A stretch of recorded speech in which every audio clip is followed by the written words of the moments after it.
We'll do an early extra word for attendance. So it'll be extra for Grace, who's online, and the rest of you. But if you're watching this video at a later date, this is not an extra word. This is just your first word. And it is extra credit. That is the first word, the first term, the first statement, however you want to say it, the first phrase. Bless you.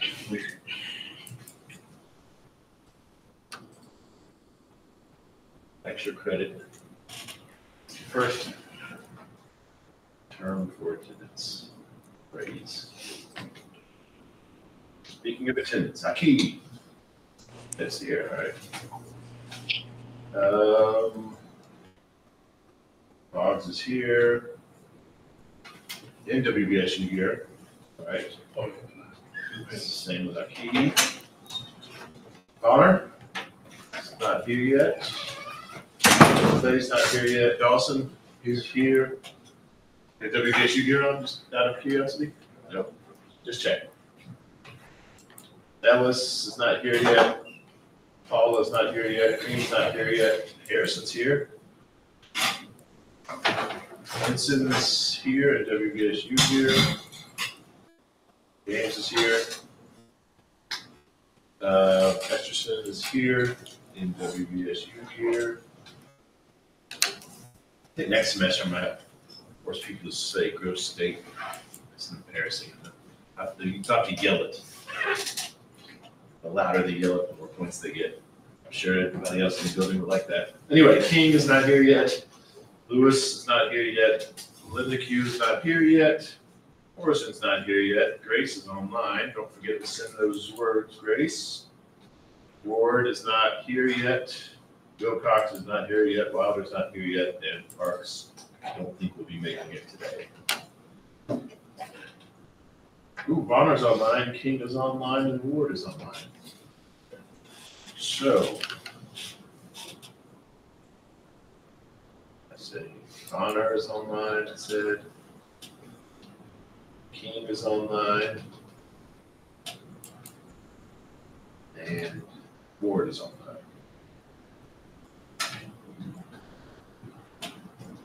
All right, let's see here.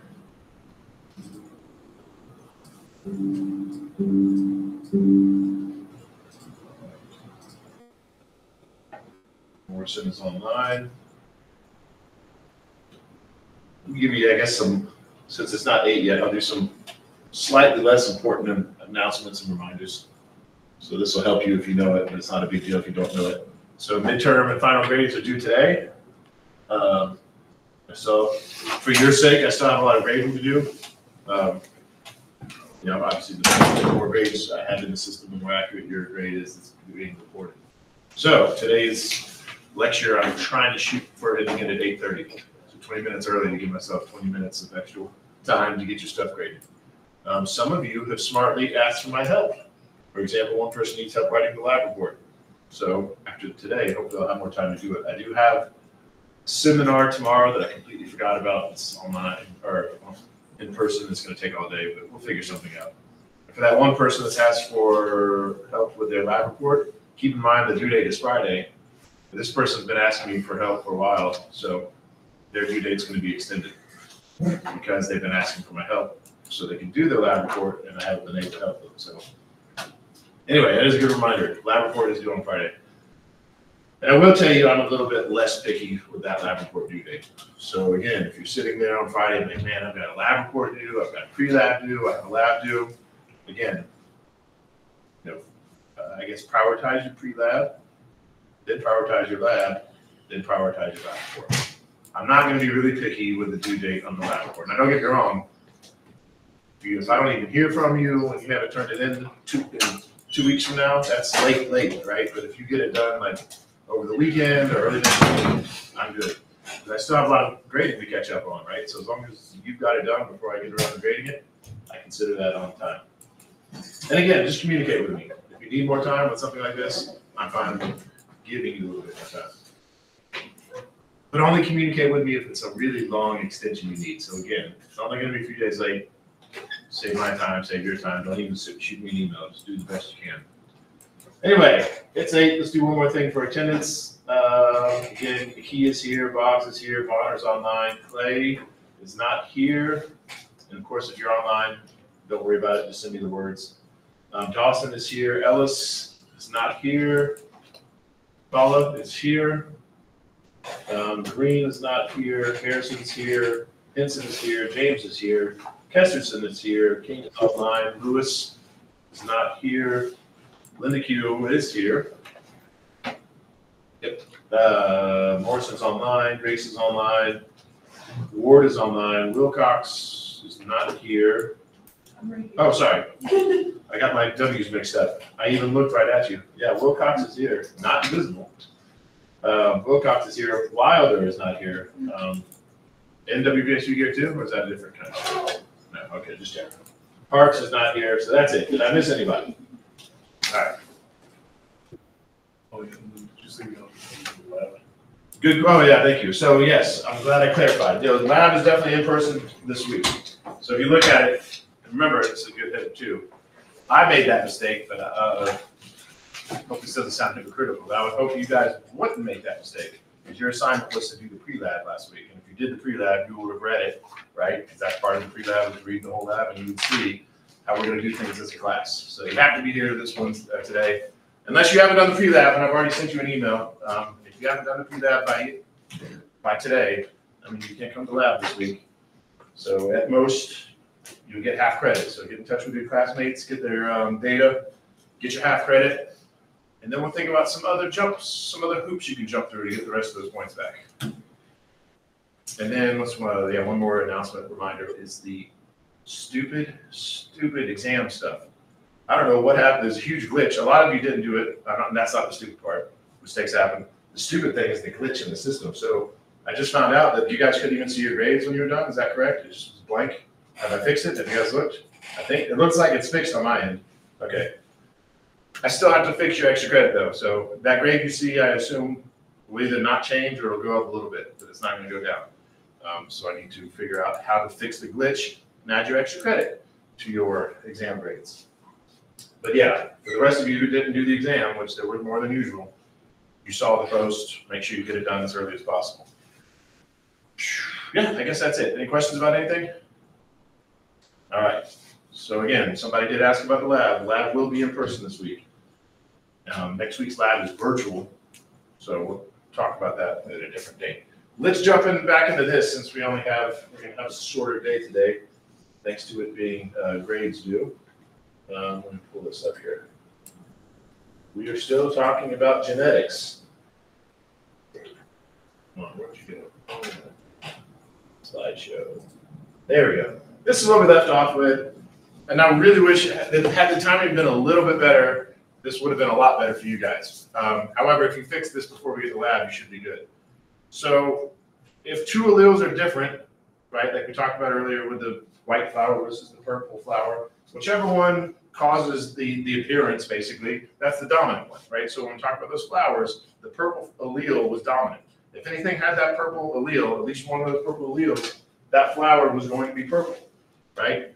The other one was recessive. So really quickly, and this is what's going to help you in lab, and I really, again, I wish I could have told you this in person, but if you are dominant, if you have a dominant trait, and I'm going to use those flowers as an example, let's just call it W.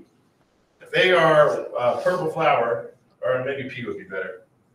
We'll use P. The letter doesn't matter. But these letters represent your genotype, right? So if you have a dominant genotype, whatever it may be, and I'm going to use the purple flower as an example. If you have the dominant phenotype, that means your genotype could be either homozygous dominant, which in this case would be big P, or for those flowers, it could also be big P, little p. Does that make sense to everybody, right? Because you have to have, for dominant, you could have either one of those genotypes. Because with the dominant allele, all you need is one dominant allele to have the dominant phenotype. Does that make sense? Why, if you have the dominant phenotype, you could have either one. Got that? So for those tables that you needed to fill out for today, that's what you need to put. If you're dominant, it needs to be uppercase, the word or, and then an uppercase, lowercase. If you have the dominant phenotype, you need to write both of those genotypes into the table. If you have the recessive genotype, and again, I'm just using P as an example, but it could be any letter. And on the table, it is specific, right? So for earlobes, I believe it's an E. For widow's peak, I believe it was a W. For the example of height, which is a silly example, we'll talk about that later, I use the letter T, right? So use the correct letters as well. But anyway, if you're recessive, then you obviously have to be lowercase. Because you would have to have two recessive alleles to show the recessive phenotype. So make sure if you have the dominant phenotype on your table, you write both of these genotypes, uppercase, or uppercase, lowercase. And if you have the recessive phenotype, make sure you write lowercase. And again, I wish we could have had this conversation. We almost made it. Had this been just a few, had we had this conversation yesterday or maybe Friday, that would have really helped you guys. But are there any questions about this slide? The next word for attendance, or I guess technically the first word for those people who are online or came in on time, the word is WHIP. WHIP, WHIP. Like that chromosome has, or sister chromatids. If it's an X shape, it's technically sister chromatids. Look, we learned off of that goofy meme. All right, so anyway, we were talking about the 4 hypotheses that Mendel had come up with after doing his research, right? So we've already talked about the 2. We just finished talking about the 3rd. Let's talk about the 4th. Maybe this is actually where we left off. And yeah, because I remember saying this. So there's something called the law of segregation. And like I told you earlier, when I told you about independent assortment, I said this is not that complicated of a subject. It's pretty simple, right? Independent assortment just means it's when your chromosomes line up in the middle of the cell in meiosis. It's not all mom chromosomes on one side and all dad chromosomes on the other. It's random. That's that's independent assortment. And then I told you I was going to teach you something that was a little bit more confusing later, and here's what it is.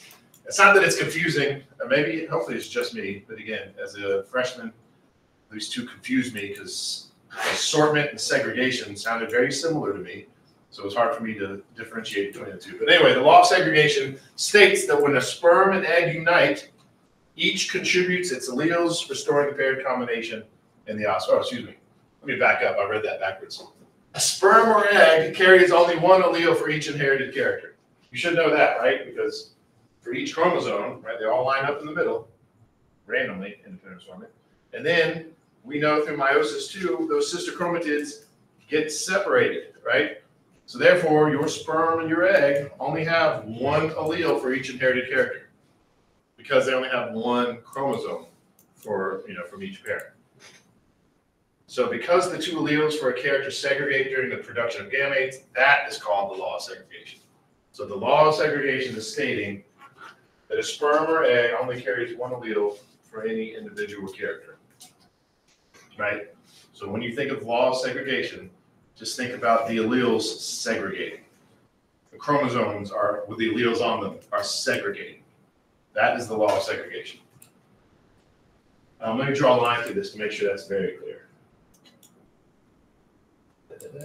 Everything above here is describing the law of segregation. This next part is just saying, given the law of segregation, that being said, when these two things come back together, then we have the full set of chromosomes again, the paired condition. So again, law of segregation's stating that those alleles are segregating.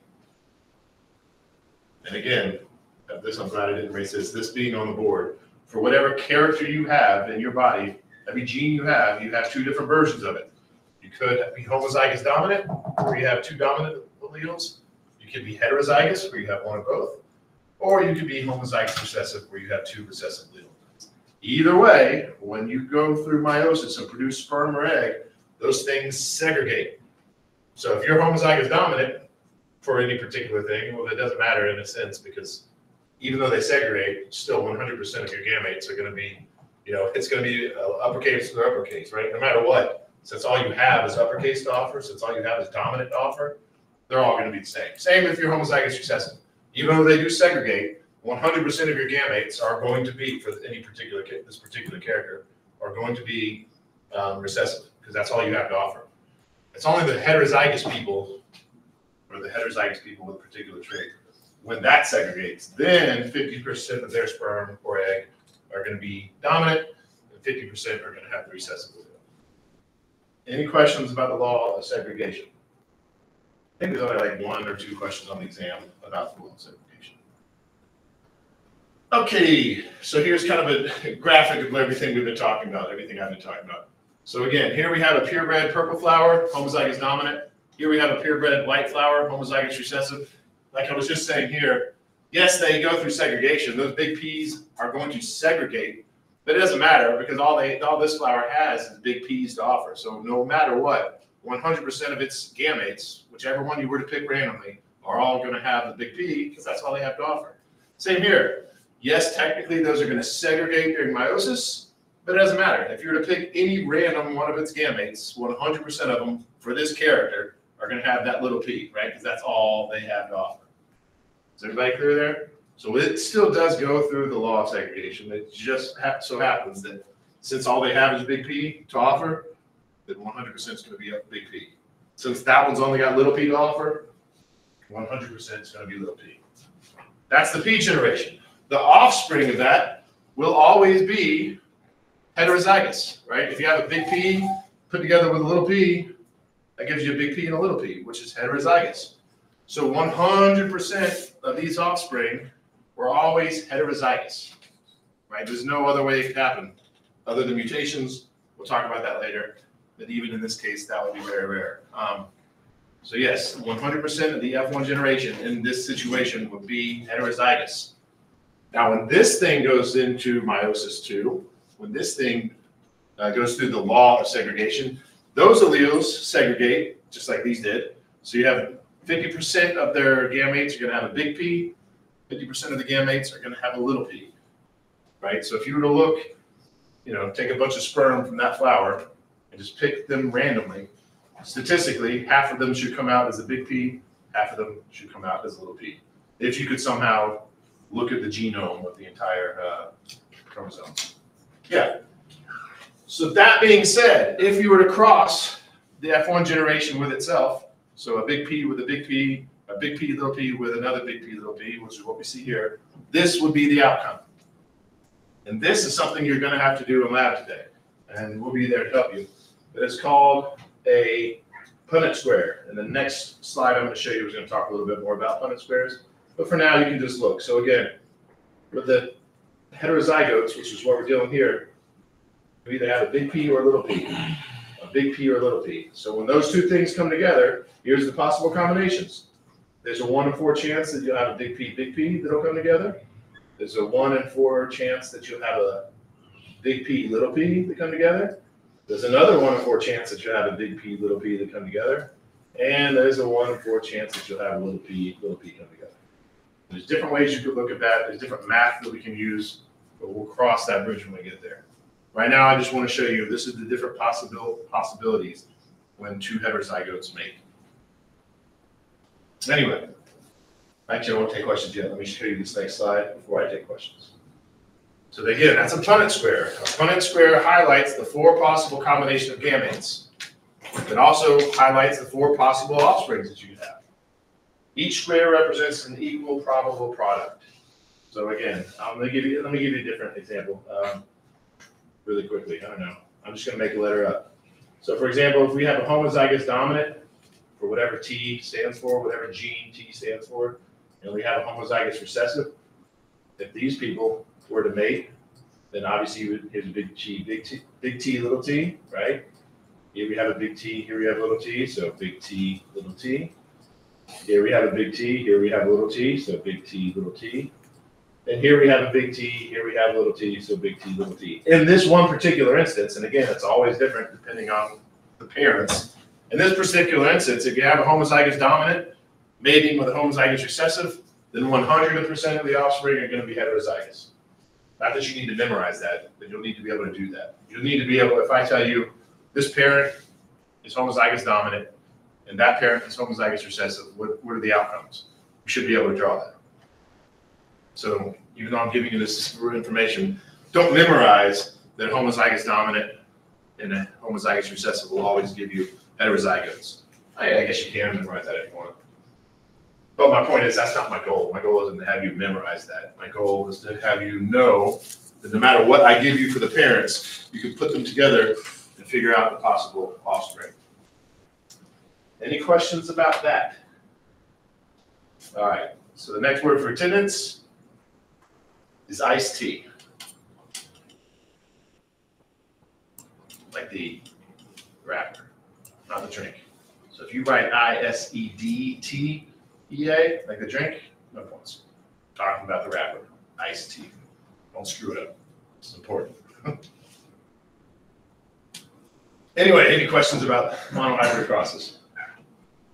Okay, so let's talk about genetic alleles and homologous chromosomes. So basically what we're going to do here is formally bring together things that we've already talked about. You already know what chromosomes do during meiosis. You already know what alleles do during meiosis because we've talked about those. Now and I've kind of brought them together previously in some discussions, but now we're officially bringing them together. We're bringing together two separate ideas that you already know. Some of this is stuff that you probably already do know because you did the pre-lab. Some words you need to know for the exam and for today's lab: phenotype and genotype. The phenotype, for now, we'll call it the physical appearance, because that's the easiest way to think about it. It's not always the physical appearance. For example, red-green color blindness. That is a result of which particular alleles you got. So therefore, it is a phenotype, but you can't see it. I think we have somebody in this class who's red-green colorblind. I don't remember who, but anyway, not because of HIPAA, I can't ask you. You can tell me if you want, but yeah. So again, that's a good example. But anyway, generally speaking, we say it's a physical appearance. More importantly, the genotype is, again, it's what your alleles are. Are you homozygous dominant? Are you homozygous recessive? Or are you heterozygous? That's your genotype. You know what? I think I'll flip this for the next semester. I think I should talk about the genotype and then the phenotype. Because another great way to describe a phenotype, and this is better than I think what your book says, which is the physical appearance. Your phenotype is the result of your genotype. So your combination of alleles determine what your phenotype is. And again, a lot of times it is a physical appearance. In today's lab, yep, everything we do, I believe, is a physical appearance thing. It's all something you can see. But again, in all actuality, it's not always a physical appearance. Sometimes it's something you can't see. Anyway, going back to what we were talking about with Mendel, each character in his study, so this isn't saying every time, this is not a blanket statement about genetics that I'm about to tell you in this bullet point. This is going back specifically talking about his research. Each character in his research had the same inheritance patterns. So again, when he was crossing purebred homozygous dominants versus purebred homozygous recessives, that's the P generation, 100% of the time, the parental trait disappeared in F1, right? The recessive trait, parental recessive trait, put that R right there. That really helps, right? The parental recessive trait disappeared in the F1 generation, 100% of the time. And remember, I keep showing you the picture of this one flower mates with this one flower, and this one flower is the offspring. That's not what happened, right? He mated thousands of flowers and had probably tens of thousands of offspring, right? So it wasn't like it's just one flower. Like, hey, look at that. It's still purple, right? The one flower is still purple. No, there was many more. This is everything I've just shown you has been an oversimplification. Anyway, and then again, all this information, we're talking specifically about Mendel's work, and I've already shown you this, so this is a review of everything I've shown you. Then he crossed the F1 generation with themselves. So again, in that case, they were all heterozygous. So you had a heterozygous crossed with a heterozygous. And then in the F2 generation, which was the outcome of that heterozygous mating with each other, that recessive trait came back in about 1/4 of the offspring. About 1/4, yeah. Yeah, so that's it. That's a reminder anyway. Any questions about what's on that slide? Okay. So the next slide I'm going to show you shows a pair of homologous chromosomes. And again, you should already know what a homologous chromosome is, but in the context of this conversation, we will define them as chromosomes that have the same alleles of the same, or that have alleles of the same genes. Now, basically, I've already told you that before, and I use some random examples like assume that in my genome the gene for a hairy back is at the very tip of chromosome 17 on one of my chromosomes? Well, because they're homologous chromosomes, that means not only is that gene on that part of that chromosome for that, that chromosome, it's also for the other chromosome, right? So chromosome 17 for my mom versus chromosome for my 17 for my dad, they both have the same genes in the same location. That's because they're homologous chromosomes.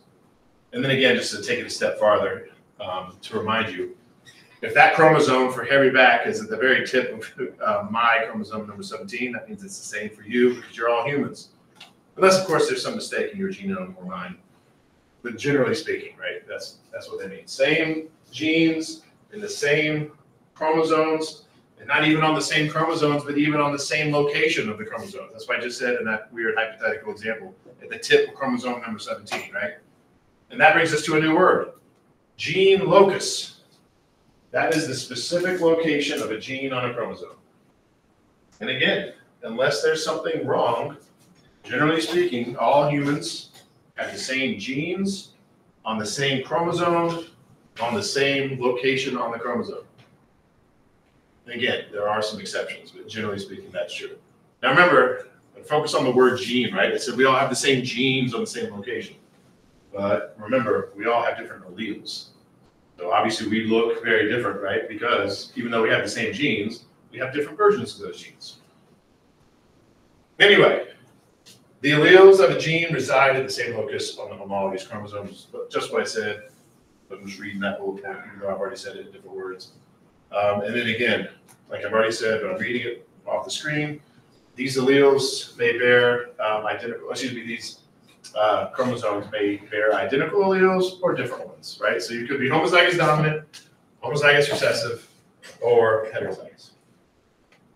I'm going to show you a visualization of this slide, and then I'll see if you have questions. So here we have a homologous chromosome, some hypothetical homologous chromosome, one from your mom, one from your dad. Looking at this chromosome, we're looking at 3 random hypothetical genes. We've got gene P, we've got gene A, and we've got gene B, right? So for this person, whoever it is, and we're looking at their chromosomes, whichever chromosome number it is, let's call it chromosome number 17, why not? Yeah, right? Like I said, at the very tip of chromosome number 17 is the gene for back hair. That's what I'm gonna call that. In this case, they got a dominant one from their mom, a dominant version of that gene from their mom, so they got a big V. They got a recessive version from the dad, therefore, their genotype is heterozygous, right? Big V, little v. Here we have random gene A. Whatever gene A is, it's located right here in the middle of the chromosome. And in this particular case, for this particular person, they happen to have recessive from their mom and a recessive from their dad. Therefore, they are homozygous recessive. Here's random old gene P, whatever that may be. It's a hypothetical gene on these hypothetical chromosomes. It just so happens that they got a dominant one from the mom and a dominant one from the dad. Therefore, they are homozygous dominant. Again, these are just hypothetical chromosomes and hypothetical genes and hypothetical alleles. This is just one picture showing all 3 possibilities. Also, I should point out, for some reason, I always call the red one the mom chromosome and the blue one the dad chromosome. No one's ever made that rule. Because in real life, they look the same. They're not different colors. I don't think the book calls that the mom chromosome and the dad chromosome. I'm just saying that randomly. We do know one's from the mom and one's from the dad. So whatever, I just keep saying that. Maybe I should start saying parent 1, parent 2, since we don't know which is which. Not that it matters. Anyway, any questions about homologous chromosomes in the context of genes and alleles? And again, if you were to look, whatever chromosome this is, if we're talking about humans, whatever chromosome this is, if we were to look at your chromosome number, whatever it is, you would also have gene P in that location. You might have little p, little p. You might also have big P, big P. You might have big P, little p, right? Yours might be different, but you're still going to have these genes on this chromosome in this location. You're still going to have hypothetical gene A right here on these chromosomes. You're still going to have, you will have gene B right here on that chromosome. And again, you might have different versions than this hypothetical person, but that's how it works. That's how homologous chromosomes and genes come together in the context of this conversation. So any questions about that? All right. Have 5 more minutes, maybe. I'm shooting for 8:30. That doesn't mean I'm doing it on the dot.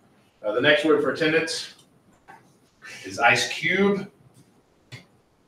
So we're going West Coast today. Ice cube. Of course, the spelling is the same whether you're talking about the person throws in a chunk of water. So in this case, there's no pressure, just ice cube. Anyway, the next one thing we're going to talk about, once again, is the law of independent assortment. And we've already talked about that in the last chapter. Once again, remember, it's not all mom chromosomes on one side, dad chromosomes on the other. Now we're going to talk about it in the context of genetics. So we're going to talk about the same thing, but now instead of just looking at chromosomes, like that one's for mom, that one's for dad. Now we're going to consider the fact that there's genes on those chromosomes. Sometimes there's different alleles on those chromosomes. So same thing you already know, but looking at it in a different context. The law of independent assortment. To really visualize the law of independent assortment, it helps to look at a dihybrid cross. We've already talked about a monohybrid cross. That is those things where we did that Punnett square. That's a monohybrid cross, right? We were looking at the possible combinations of parents coming together, but we're only looking at one character, right? So in the example we've been using was the flower color, right? So we had like big P, little p, so, you know, and then big P, little p, and that the examples that we've already used. Yeah. So that's a monohybrid cross. We're only looking at one trait. A dihybrid cross is the mating of parental varieties differing in 2 characters. So not in this, you know, just hypothetically speaking. So instead of looking at a Punnett square like that, it would be a bigger square, and I'll show you later. And instead of just, we're looking at one character, like in this case, we're just looking at flower color, you're now looking at 2 characters. Probably not going to ask you what a dihybrid cross, but when I show you what one is and how they work, I just want you to know what it is so you know what I'm talking about. So let's talk about some if situations. If these genes for these 2 different characters were inherited together, then they would not sort independently. They would be inherited together, but that's not actually what happens.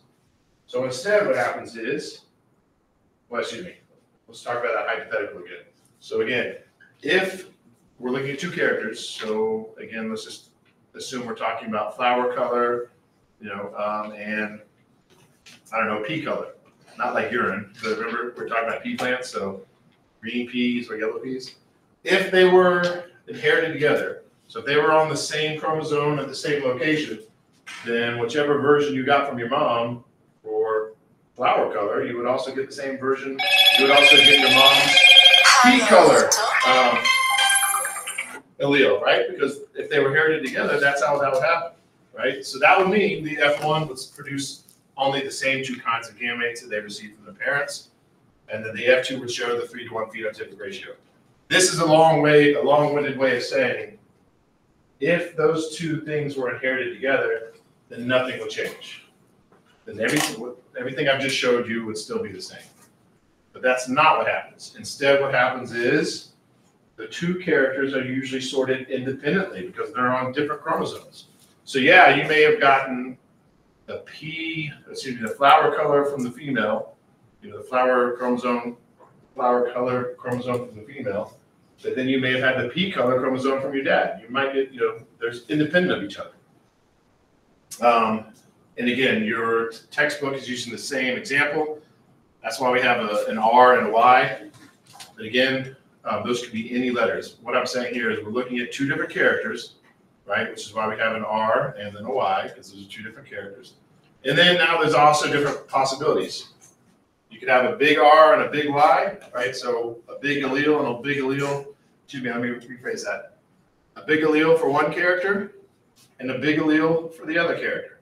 It's one way of saying it. Another way of saying it is a dominant allele for one character and a dominant allele for the other character.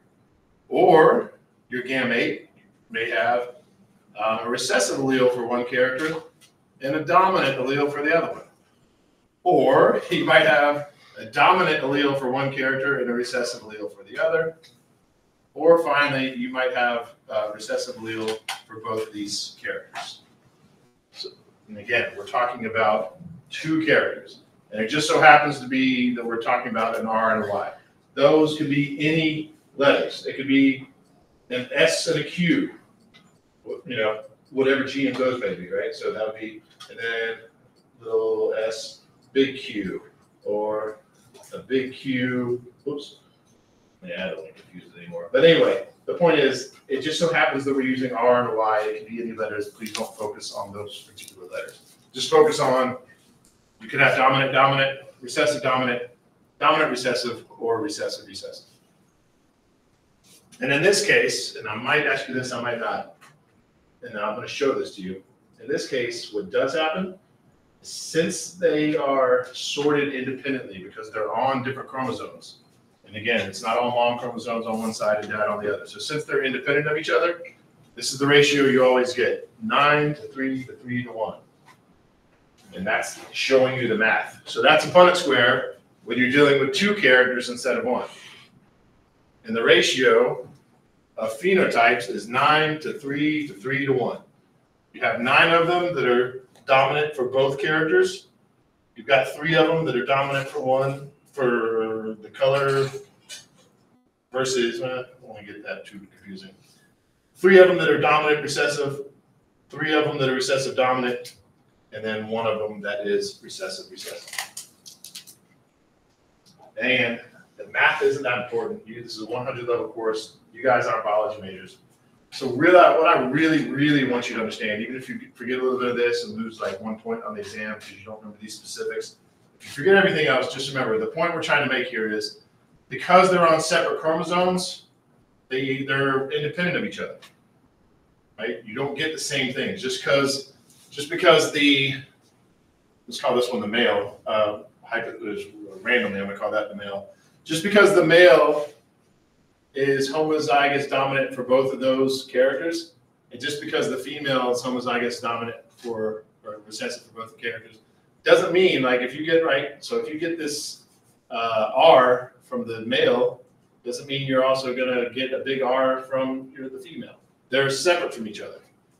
That's all I'm trying to say. Independent assortment, like we've already taught you, except now we're seeing the results of independent assortment.